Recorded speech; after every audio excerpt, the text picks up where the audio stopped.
কাজ নিখুঁতভাবে করতে হবে এরকম চিন্তাধারা একেবারেই বাদ দিতে হবে। তাই আমি ভিডিও ভালো বানাতে পারি না। এটাই যদি ভালো লাগে আপনারা একটু সাপোর্ট করবেন।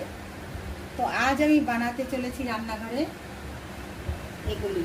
বলুন তো আমি কি কি করব আজকে, বলুন আজকে কি রান্না করব বলতে পারবেন?